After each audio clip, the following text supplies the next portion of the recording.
एक माणूस खूप उशिरा चर्चला आला आणि आपल्यासाठी हे काही नवखं नाही. खूप उशिरा चर्चला आला आणि चर्चच्या दारात जे अशर्स असतात, लोकांना जे बसवतात, जागा दाखवतात, त्याच्यापैकी एकाला त्याने विचारलं, उद्देश संपला का?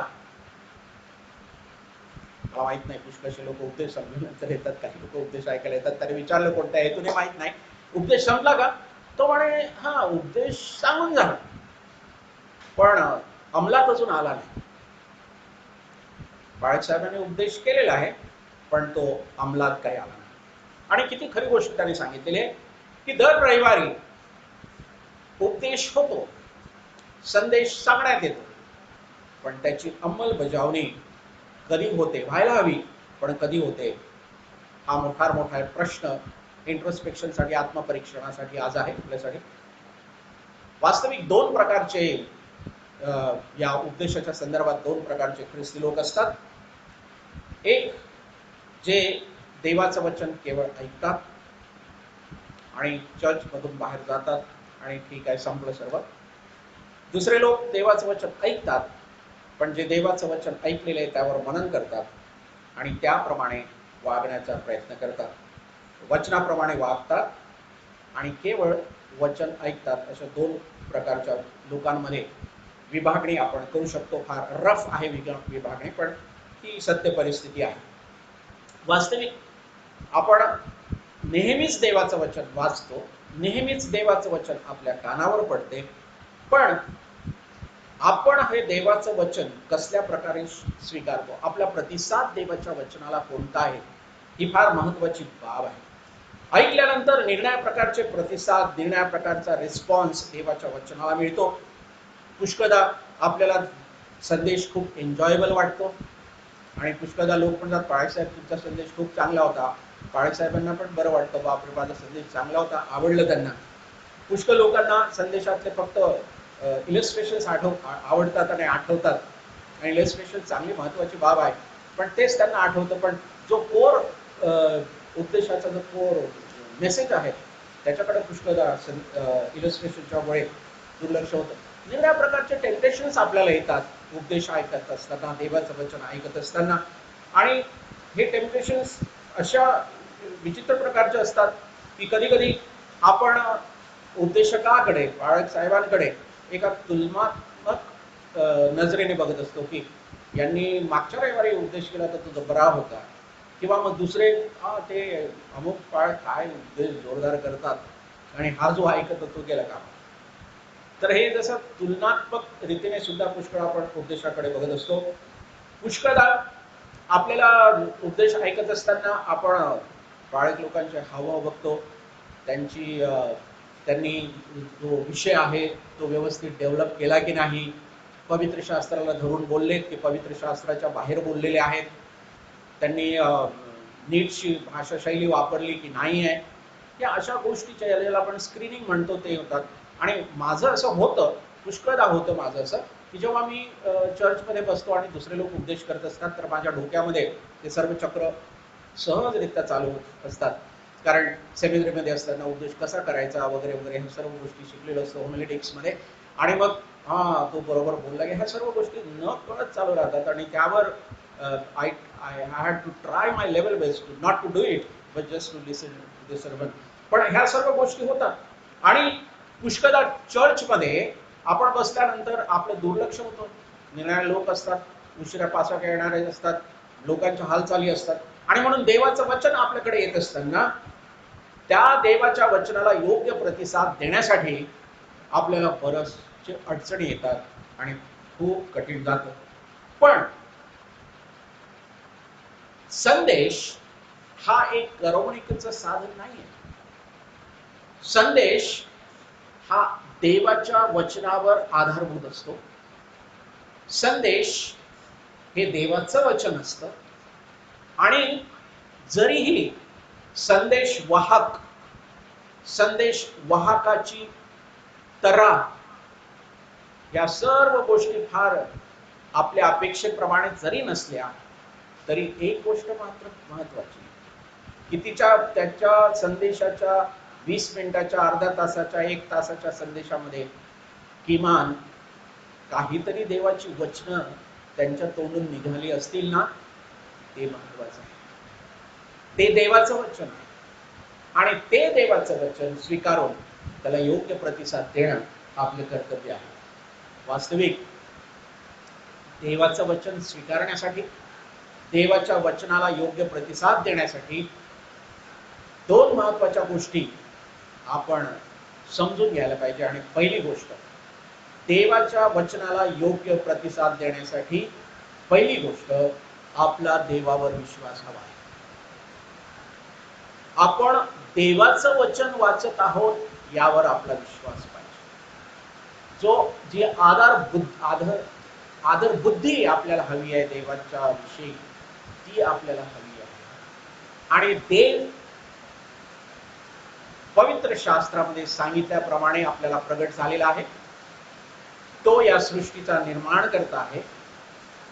जगाचं तारण करण्यासाठी प्रभू येशू ख्रिस्ताला जगात पाठवून तो आपला दोन प्रकारे उत्पन्न करता झाला. एक, त्याने आपल्याला निर्माण केलं सृष्टीच्या द्वारे, आणि प्रभू येशू ख्रिस्तामध्ये तारणाच्या द्वारे पुन्हा एक वार नवीन जन्माने त्याने आपल्याला आपलंसं केलं, अजून निर्माण केलं. तो देव तारणार आहे, सर्व शक्तिमान आहे, सर्व सत्ता त्याच्या हाताखाली आहे. आणि हा देव प्रेमळ आहे. हा देव सर्वांचं कल्याण करणार आहे. हा देव प्रीती आहे, पण हा देव भस्म करणारा अग्नी आहे. हा देव जलस आहे. माझ्या समोर तुला दुसरे देव नको आणि तू आपल्या समोर कोणी मूर्ती करू नको आणि तिच्या पाया पडू नको, असा हा देव आहे. आपल्या सर्वांचा प्रेमळ पिता आहे. पण आणि या प्रेमळ पित्याची ही वचनं आहेत, देवाची वचनं आहेत, ही गोष्ट आपण कधी विसरायला नको. दुसरी गोष्ट जी आहे ती बायबल, म्हणजेच देवाचं शब्द, देवाची वचनं. ही वचनं या ज्या देवावर आपण विश्वास ठेवलेला आहे, ज्या देवाला आपण ग्रहण केलेला आहे, ज्या देवाला प्रभू येशू ख्रिस्ताच्या द्वारे आपण समजू शकलो, ज्या देवाने आपलं स्वतःचं माझं तारण केलेलं आहे, याच्या तोंडची शब्द आहे. हे देवाचं वचन आहे. ते मला माहित की हे देवाचं वचन योहान 20 आणि 30 मध्ये याचा उद्देशच आपल्यासाठी असा आहे की त्या ठिकाणी असं म्हटलेलं आहे की पुष्कळशा गोष्टी प्रभू येशू ख्रिस्ताने केल्यात, पण या सर्व लिहिल्या असतील तर ह्या गोष्टी जगामध्ये पुरणार नाहीत, एवढी पुस्तकं झाली असतील. पण असं म्हटलेलं आहे की पण ही वचनं यासाठी लिहिलेली आहेत की तुम्हाला जीवन प्राप्त व्हावे आणि ते विपुलपणे व्हावं, म्हणून ही वचनं लिहिली आहेत. तेव्हा हा देवाचा शब्द आहे, हा जीवनाचा शब्द आहे. इतकंच केवळ नव्हे तर हा देवाच्या आत्म्याने प्रेरित झालेल्या देवाच्या सेवकांनी ते लिहिलेलं आहे. इंग्रजीमध्ये गॉड ब्रीथ हा शब्द प्रयोग केलेला आहे. देवाच्या आत्म्यातून निघालेली ही वचनं आहे. देवाने केलेल्या पवित्र उद्गाराचा हा संपूर्ण एक समावेश पवित्र शास्त्रामध्ये आहे. आणि म्हणून आजचं जे वचन आहे ते आपल्याला हे आहे की जो देव स्वतः आपला बाप आहे, ज्या देवाने जी जीवनी वचनं आपल्याला दिलेली आहे, त्याची वचनं, द वर्ड ऑफ गॉड, ही वचनं आपण ऐकावी आणि सोडून देऊ नये. आपण ऐकावी, पण त्याप्रमाणे आज आपण करावं. आणि हाच आजच्या उपदेशाचा मोठा विषय आहे की देवाच्या वचनाप्रमाणे आचरण करणारे असा, केवळ ऐकणारे असू नका. देवाचे वचन आज आपल्याला काय सांगतं? देवाचं वचन हेच आपल्याला सांगतं. आणि मी वाचून दाखवतो ते शब्द, ते वचन. याकोबाचं पत्र, याचा पहिला अध्याय 23 आणि 24 ही दोन वचनं मी वाचत आहे. वचनाप्रमाणे आचरण करणारे असा, केवळ ऐकणारे असू नका. अशाने तुमची स्वतःची फसवणूक करतात. जर कोणी वचन नुसते ऐकून घेतो व त्याप्रमाणे आचरण करत नाही, तर तो आरशात आपले शारीरिक मुख पाहणाऱ्या माणसासारखा आहे. तो स्वतःला पाहून तेथून निघून जातो आणि आपण कसे होतो हे तेव्हाच विसरून जातो. वचनाप्रमाणे आचरण करणारे असा. वचनाप्रमाणे आचरण करणारे असा. याचाच अर्थ असा आहे की देवाचे वचन आपण केवळ ऐकणारे असावं इतकंच नव्हे, तर देवाचं वचन आपण आपल्या आचरणात आणायला पाहिजे. मला माहित नाही की किती वर्ष आपण देवाचं वचन ऐकत आहोत. मला माहित नाही किती वर्ष मी स्वतः, आपण सर्व देवाच्या वचनातून आलेला संदेश आपल्या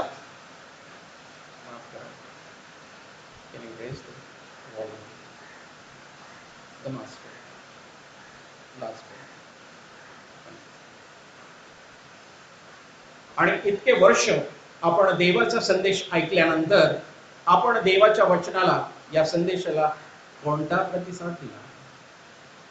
कधी आणि केव्हा किंवा नेहमीच देवाचं वचन ऐकल्यानंतर त्या वचनाप्रमाणे अपेक्षित वर्तन परिवर्तन आपलं झालं? असा कोणता संदेश आपल्याला आठवतो किंवा किती देवाचं वचन आपल्याला आठवतं? इतके वर्ष आपण ऐकतो, पण कधी आपण पिन पॉइंट करू शकतो की मी हे देवाचं वचन वाचलं, ही मी देवाचं वचन ऐकलं आणि या देवाच्या संदेशाप्रमाणे अमुक अमुक वर्तन परिवर्तन माझ्या जीवनामध्ये, माझ्या आचरणामध्ये बदल झाला? हा एक अतिशय आत्मपरीक्षणाचा प्रश्न आहे. आज आपण देवाचं वचन ऐकणारे असू नका, केवळ ऐकणारे असू नका, पण देवाच्या वचनाप्रमाणे आचरण करा. या विषयावर आपण विचार करत असताना हे आत्मपरीक्षण अतिशय महत्वाचं आहे. आपला हा एक एम पाहिजे, आपलं पूर्ण लक्ष याच्याकडे पाहिजे की हे देवाचं वचन आहे आणि हे माझ्यासाठी आहे आणि हे माझ्यामध्ये अपेक्षित बदल घडवून आणण्यासाठी दिलेलं आहे. प्रभूच्या वचनामध्ये पुष्कळशी, देवाच्या शास्त्रामध्ये पुष्कळशी उदाहरण आहेत की काही लोकांनी देवाचं वचन ऐकलं आणि त्याचा परिणाम काय झाला. देवाचं वचन ऐकून त्याप्रमाणे केलं, त्यांचा परिणाम त्यांना काय मिळाला. पण काही लोकांनी देवाचं वचन ऐकलं पण त्यांच्या वर्तनात कुठलाच बदल झाला नाही. हे दोन्ही प्रकारचे भरमसाठ उदाहरण पवित्र शास्त्रामध्ये आहे आणि तुमच्या स्मरणात सुद्धा पुष्कळशी उदाहरण आले असतील. पण काही महत्वाची उदाहरण मला तुम्हाला द्यायला पाहिजे. त्यामध्ये पहिलंच उदाहरण मला आदाम आणि हवा यांचं द्यायला पाहिजे. आणि ही जोडपं आपल्या सर्वांच्या ओळखीचं आहे. ते बागेतलं आणि देवाने त्याच्या शब्दाने आकाश आणि पृथ्वी निर्माण केली आणि त्याने हे जोडपं सुद्धा निर्माण केले आणि तो त्यांच्या बरोबर बोलत होता. त्याचे जिवंत शब्द ते ऐकत होते, जीवनी शब्द ते ऐकत होते. एक शब्द देवाने त्यांना सांगितला आणि तो आज्ञा रूपाने सांगितला आणि त्याने सांगितलं की हे सर्व तुम्ही उपभोगा, पण एका विशिष्ट झाडाविषयी त्याने सांगितलं की त्याचं फळ तुम्ही खाऊ नका, ज्या दिवशी तुम्ही खाल त्या दिवशी मराल. हे सांगितल्यानंतर किती काळपर्यंत त्यांनी तो शब्द पाळला हा काळ मला सांगता येणार नाही.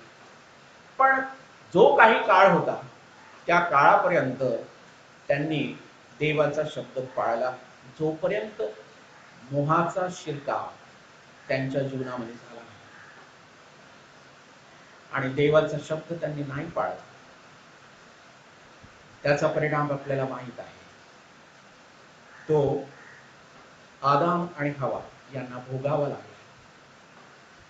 ज्यांच्या मूळ पापामुळे पूर्ण मानव जातीमध्ये या मूळ पापाचा शिरकाव झाला. त्यांना देवाने शाप दिलेत निरनिळ्या प्रकारचे. इतकंच केवळ नव्हे तर देवाच्या संगतीतनं त्यांना बाहेर काढलं, त्यांना एदेन बागेच्या बाहेर काढलं आणि त्यानंतरचं जीवन माणसाचं हे पापाच्या असराखालचं झालं. जरी प्रभू येशू ख्रिस्ताने आपल्या उद्धारासाठी कार्य केलं आणि त्या ठिकाणी देवाने सुद्धा 3:15 मध्ये सांगितल्याप्रमाणे जेनेसिस की देवाने त्यांना कातडाची वस्त्र लेवली आणि हे कार्य तो अगोदरच करणार होता.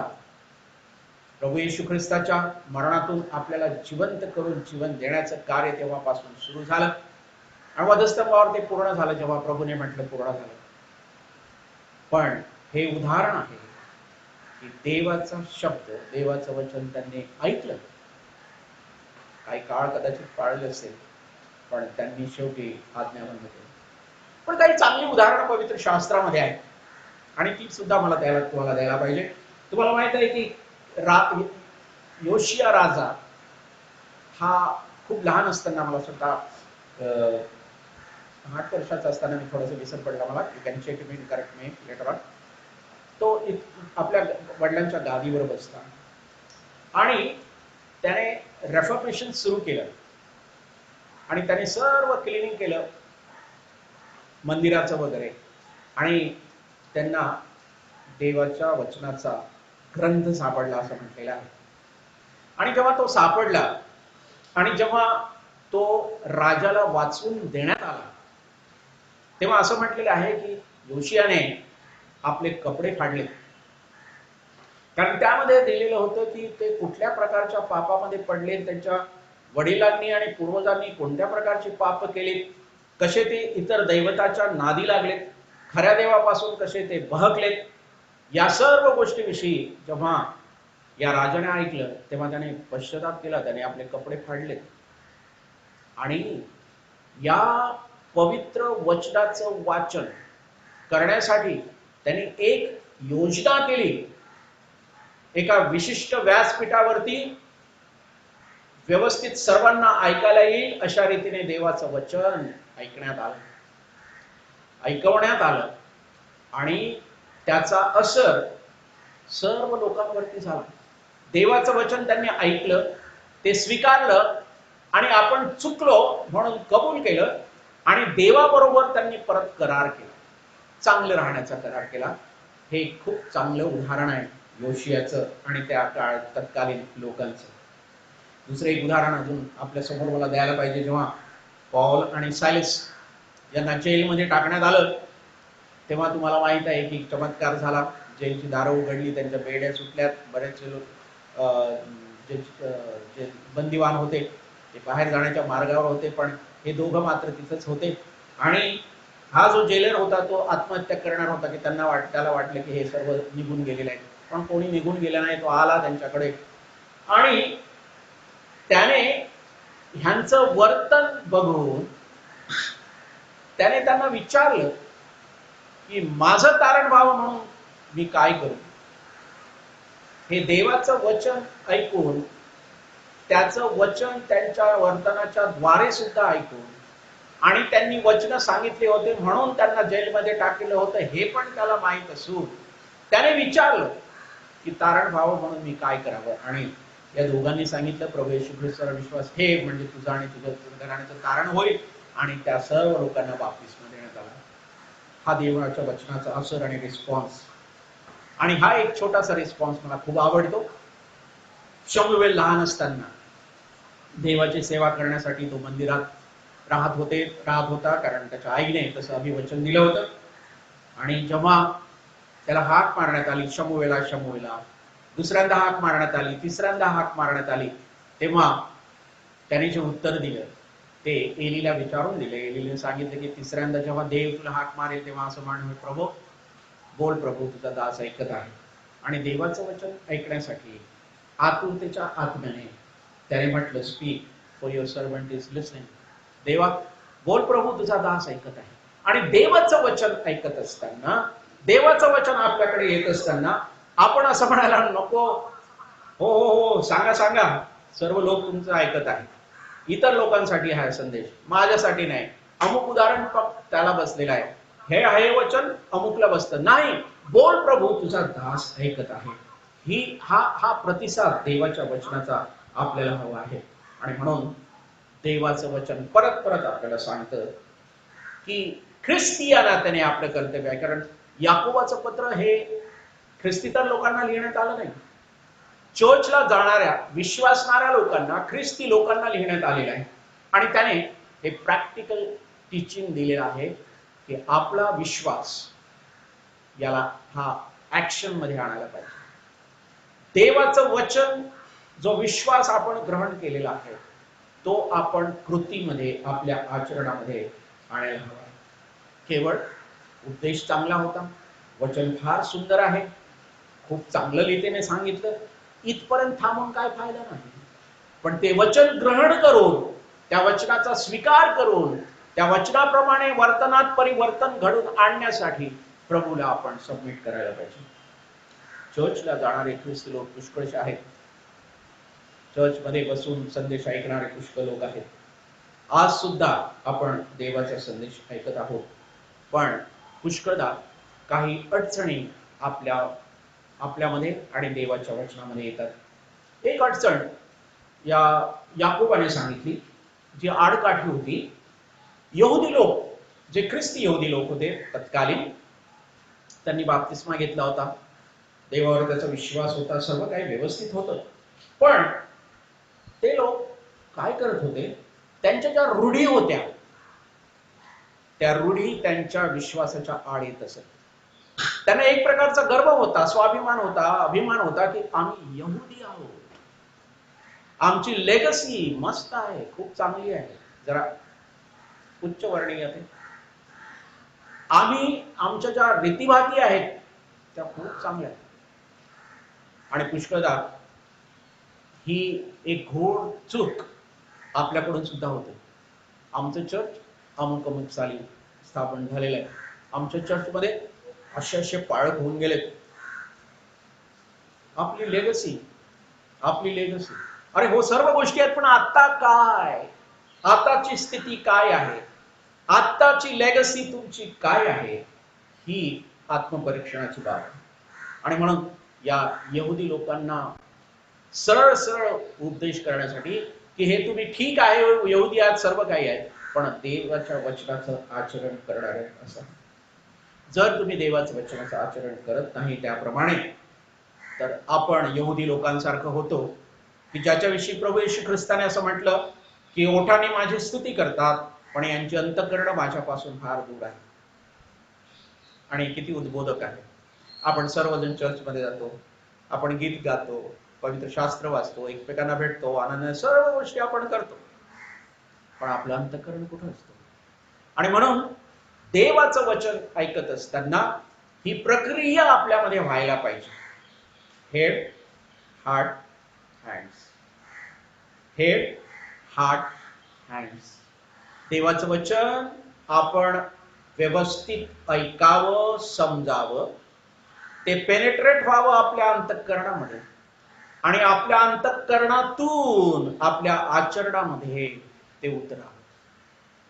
आपलं वर्तन परिवर्तन होऊन आपलं आचरण हे देवाच्या वचनाप्रमाणे व्हायला हवं. देवाचं वचन आपण ऐकतो, खूप चांगली गोष्ट आहे, अंतःकरणापर्यंत जाऊ द्या. आपल्याला माहित आहे की प्रभू येशू ख्रिस्ताने एक दाखला सांगितला, पेरणी करणाऱ्याचा. निरड्या प्रकारचं बीज होतं, आणि शेवटचं जी भूमी होती त्या ठिकाणी 100% पीक आलेलं आहे. ह्या ज्या सर्व अडचणी आहे यावर बात करू, आपण अशी सुपीक आपल्या अंतःकरणाची जमीन देवाच्या वचनाला देऊया की ज्या ठिकाणी देवाच्या वचनात भरपूर प्रमाणामध्ये उगवेल. याकोबाने जे उदाहरण वापरलेले ते आरशाचं उदाहरण वापरलेले, खूप गमतीदार हे उदाहरण आहे. हे उदाहरण असं सांगितलेले की तो माणूस जो देवाचं वचन ऐकतो आणि नंतर विसरून जातो, तो आपलं मुख आरशामध्ये बघणाऱ्यासारखा माणूस आहे की जो बघतो, पण बघितल्यानंतर तो विसरून जातो की तो कसा दिसतो म्हणून.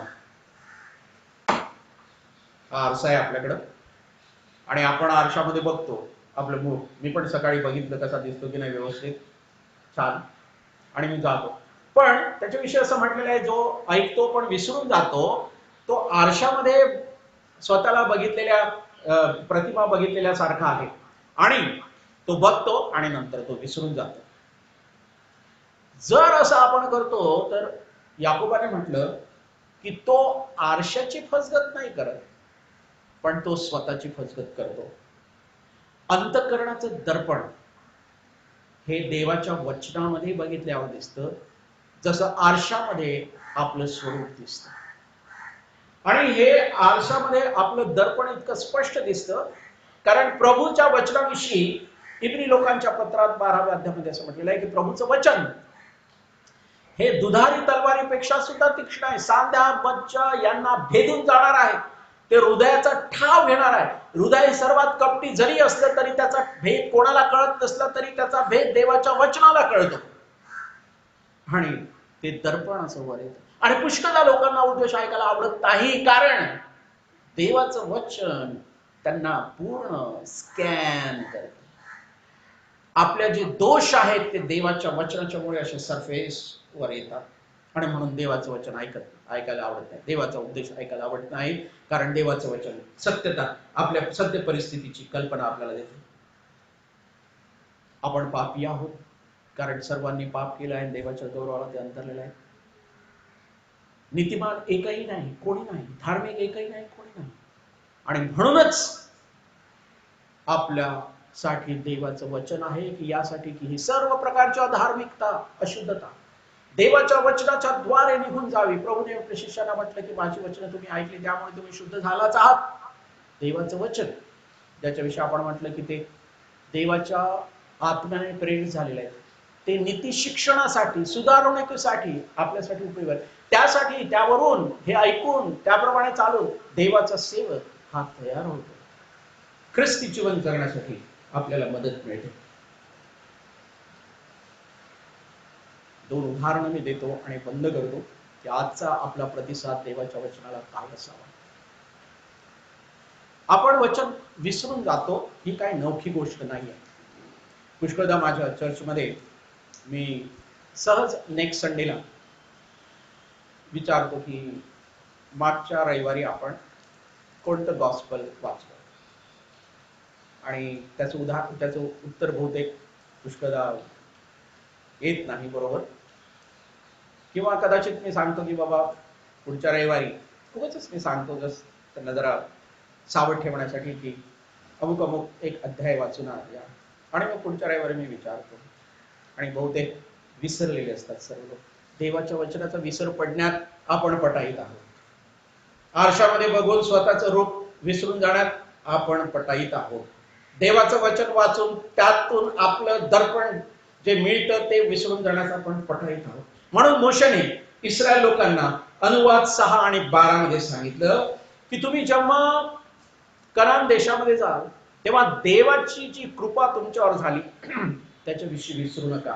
स्तोत्र 103 आणि 2 मध्ये काय म्हटलेलं आहे, देवा हे आपण देवाची स्तुती करायला पाहिजे, उपकार स्तुती करायला पाहिजे, पण हे पण म्हटलेलं आहे की तू त्याचे सर्व उपकार विसरू नको. आणि आपला हा नेहमीचा अनुभव आहे. आपण आपल्या मुलांना काहीतरी करायला सांगतो आणि ते करत नाही, विचारलं मी विसरलो. तर विसरण्याची ही प्रक्रिया आपली सतत चालू असते. पण विसरण्याची प्रक्रिया ही का चालू असते याची अडखळण जी आहे ती आपल्यामध्येच आहे कारण आपण विसरतो. कारण आपण बऱ्याचशा गोष्टी नाही विसरत. कोणी आपल्यासाठी चांगले केलं ते विसरत नाही, कदाचित त्याचा विसर पडतो. कोणी वाईट केलं तर ते मात्र आयुष्यभर आपण विसरत नाही. कदाचित एखादी कथा आपण वाचली चांगली 200 पानाची तर ऑलमोस्ट 50% ती कथा आपल्या लक्षात राहते. इतर पुष्कळशा गोष्टी लांब गोष्टी आपल्या लक्षात राहतात. काही सिरियल्स आपल्या लक्षात राहतात आणि अजून काही तर सर्व प्रकारे दुनियाच्या गोष्टी मिळतात त्या आपल्याला. शाळेमध्ये असताना काही मुलं दुसऱ्या दिवशी एखादा सिनेमा बघितल्यानंतर त्याची स्टोरी सांगत असताना मी पुष्कळदा बघितले. मग ते म्हणतात असं असं झालं, नाही पुढे असं असं झालं, म्हणजे त्यांना विसर नाही विसर पडत. मग देवाच्या वचनाचा विसर आपल्याला का पडतो? कारण जी अडखण आहे ती अडखण आपली स्वतःची आहे, ही आरशाची नाही आहे, ती स्वतःची आहे. म्हणून देवाचं वचन सांगतं त्याचे सर्व उपकार विसरू नको, त्याचं वचन विसरू नको. आणि जे लोक देवाचं वचन ऐकतात त्याप्रमाणे करतात त्यांना मोठा आशीर्वाद प्रभूने दिलेला आहे. प्रभू येशू ख्रिस्ताने म्हटलं की ते ब्लेसेड आहेत, ते धन्यवादित आहेत जे त्याप्रमाणे आचरण करतात. इतकंच केवळ नव्हे तर त्यांना अनंतकालिक जीवन मिळतं.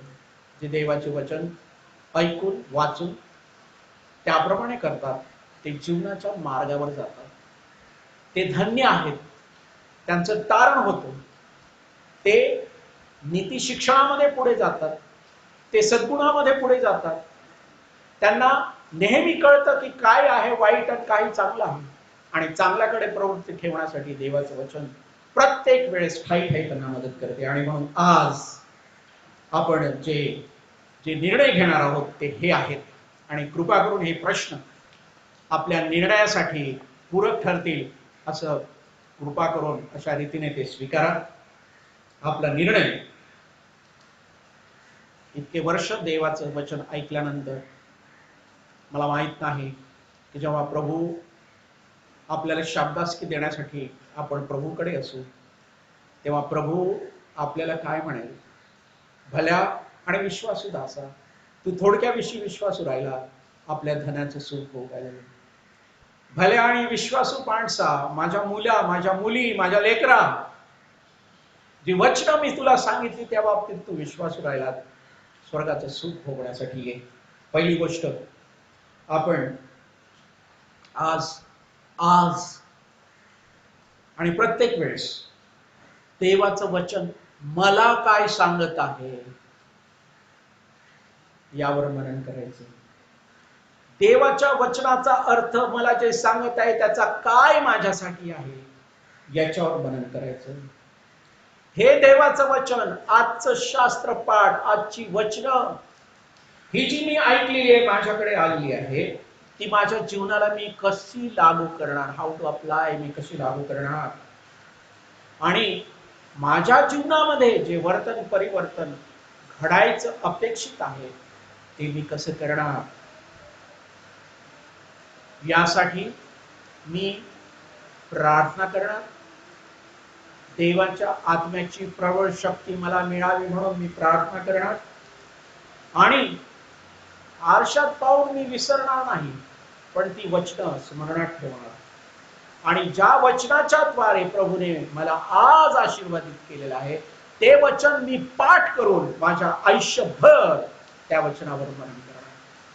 आणि जर ह्या गोष्टी आपण करू तर आज आपण हा निर्णय घेतलेला आहे की मी देवाचं वचन केवळ ऐकणारच नाही, पण मी देवाचं वचन त्या ऐकून त्याप्रमाणे करणार आहे.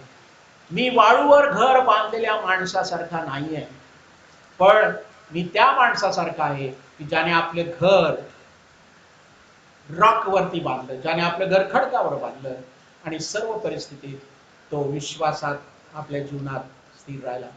प्रभू करो, आणि ही जी वचनं आपण ऐकलेली आहेत ती न विसरता आपल्या स्मरणात राहू, त्यावर आपण मनन करू, आणि देवाच्या आत्म्याच्या आणि शक्तीच्या द्वारे अपेक्षित वर्तन परिवर्तन घडून येण्यासाठी प्रभूला आपण सुपर्द करू. आपण प्रार्थना करूया. पवित्र आणि प्रेमळ पिते, आम्ही तुझे मनापासून उपकार मानतो तुझ्या वचनाबद्दल. तुझं वचन तुझ्या पावलाकरिता दिवा आणि आमच्या मार्गावर प्रकाश आहे. ते ईश्वर प्रेरित आहे, त्यामधून आमची सुधारणूक होते. ते जीवनाचा मार्ग आम्हाला दाखवते, कारण ते जीवनी वचन आहे. आणि म्हणून प्रभू, ही वचनं आज आम्ही जी ऐकलेली आहेत आणि इथून पुढे सुद्धा जी वचनं तुझी आम्ही ऐकू, ती तुझी वचने आहेत, आमच्या उत्पन्न करण्याची आमच्या बापाची वचनं आहेत. आणि म्हणून ते स्वतःसाठी स्वीकारून त्या वचनाप्रमाणे आचरण करण्यासाठी तुझ्या पवित्र आत्म्याची प्रचंड शक्ती आम्हा सर्वांना दे. येशू आमचं तारणाऱ्याच्या नावात ही प्रार्थना माहिती म्हणून तू स्वीकार. आमेन.